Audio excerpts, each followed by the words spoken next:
Hello అండి, welcome to my channel Gurushree vlogs. నేను మీ గురుశ్రీ. సో ఇంకా ఛానల్ ఎవరైనా సబ్స్క్రైబ్ చేసుకోకపోతే ప్లీజ్ సబ్స్క్రైబ్ చేసుకోండి.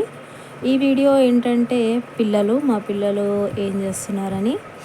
ఇంట్లో పిల్లలు ఉంటే ఎంత అల్లరి ఉంటుందో అంతే సందడి కూడా ఉంటుంది కదా. మా డే అయితే ఇలా స్టార్ట్ అవుతుంది. డే మొత్తం ఇంటి నిండా బొమ్మలే ఉంటాయి. ఇంకా వాళ్ళకి అలా కూర్చోబెట్టుకొని ఏదో ఒకటి ఆడిస్తూ ఉంటానన్నమాట.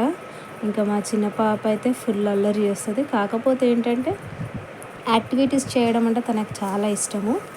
ఎంతసేపు ఏదో ఒకటి చేస్తూనే ఉంటుంది. సో తనే బిల్డ్ చేసి బాల్స్ వేయడం ఇవన్నీ కూడా తను చేస్తూనే ఉంటుంది. పిల్లలతో మనం ఇలా ఎంగేజ్ అవుతూనే వాళ్ళు మనతో కాంటాక్ట్ అవుతారు. సో ఇక్కడ మా చిన్న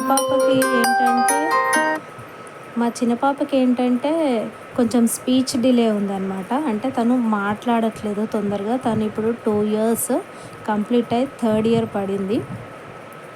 సో తనకి నేను యాక్టివిటీస్ నేర్పిస్తున్నాను అనమాట. స్పెల్ చేయడం అంటే మమ్మీ డాడీ అని చిన్న చిన్న వర్డ్స్ అంటది. బట్ సెంటెన్స్ ఇంకా అంత రావట్లేదు అనమాట. ఇంకా వర్డ్స్ వేరే పెద్ద పెద్ద వర్డ్స్ కూడా రావట్లేదు. సో తన కోసమే నేనైతే ఈ బుక్స్ ఇవన్నీ ఆర్డర్ చేసి పెట్టాను. సో అప్పుడప్పుడు నేర్పిస్తూ ఉంటున్నాను వర్డ్స్. ఇప్పుడు తను కొంచెం ఐ కాంటాక్ట్ అయితే ఇస్తుంది నాకు. ఇంతకుముందు అది కూడా ఇచ్చేది కాదు, పిలిస్తే పట్టించుకునేది కాదు. సో ఇప్పుడైతే ఐ కాంటాక్ట్ ఇస్తుంది, కొంచెం చెప్పిన మాట వింటుంది అనమాట. అందరు ఈ స్పీచ్ డిలే ఉంది, స్పీచ్ డిలే అంటే నేను ఏంటో అనుకున్నాను. బట్ నాకు మా పాపతోటి అది ఎక్స్పీరియన్స్ అయ్యింది. సో ఇంకా మీకు ఎవరికైనా ఏమైనా టిప్స్ తెలిస్తే నాకు చెప్పండి, ఎట్లా దాన్ని ఓవర్కమ్ చేయాలి పిల్లల స్పీచ్ డిలే అని. ఓకేనా?